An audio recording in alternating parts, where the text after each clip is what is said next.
Fallout from the unrest in the Middle East, specifically the oil-producing nations, is hitting the global economy. In Australia, it's contributing to the highest petrol prices for almost 3 years. The price spike is changing consumer behaviour, with people driving less and even giving up their vehicles for car-sharing networks. One major motoring organisation claims petrol prices are serving as the country's de facto carbon tax, as Brendan Trembath reports. Perth couple Matthew Murray and Karen Simons used to run 2 cars, but increasing pain at the petrol pump has forced them to change their ways. I take my partner into work with me and drop her off at the train station, and then she goes from there. He's been making this trip for years.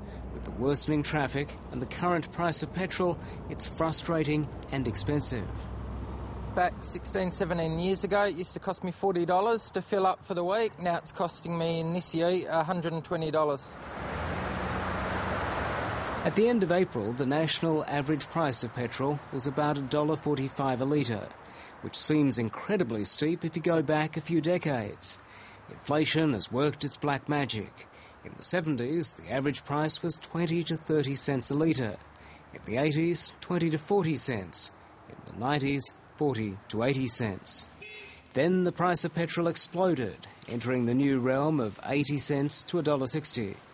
The peak came during the global financial crisis.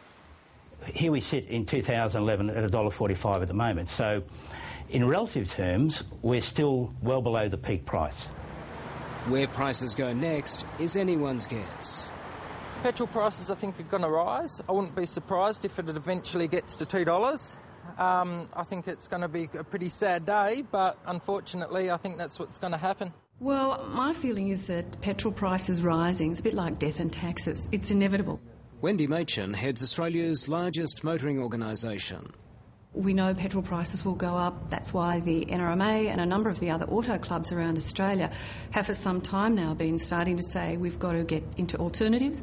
We've got to start looking at other options apart from foreign imported oil.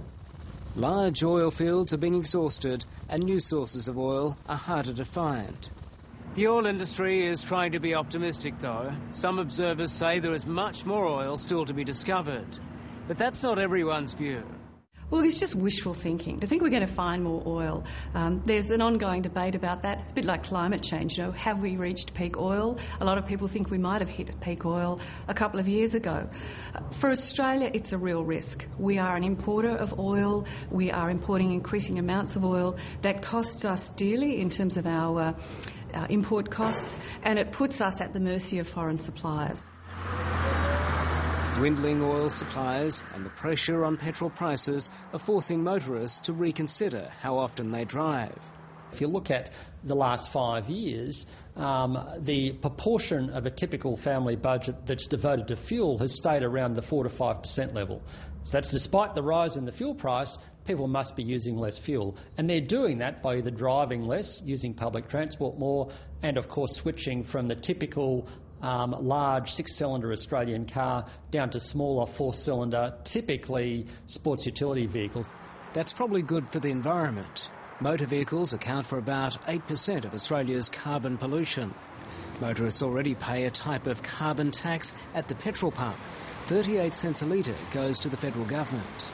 So that's effectively doing the work that a carbon tax would do, but probably on a much grander scale because the price impact on fuel has been much greater.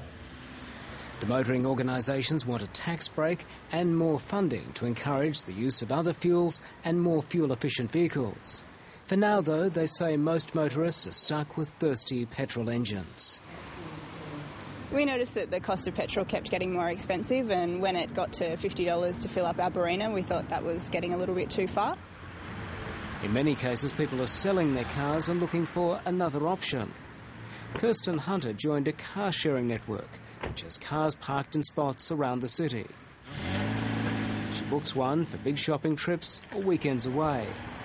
It's made us really think each time we use the car whether we need to use the car or whether it's something that we can use public transport for.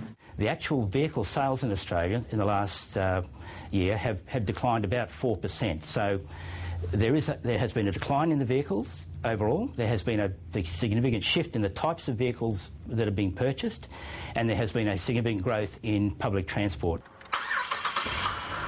The driving habit can be hard to break, but many motorists are giving it a try. In Australia's case, my feeling would be that we'd probably hit a tipping point at around the $1.60 a litre level, and that, of course, was the price that we spiked up to in mid-2008. I think if we saw that level again, it would really put a lot of pressure on household budgets. Brendan Trembath reporting.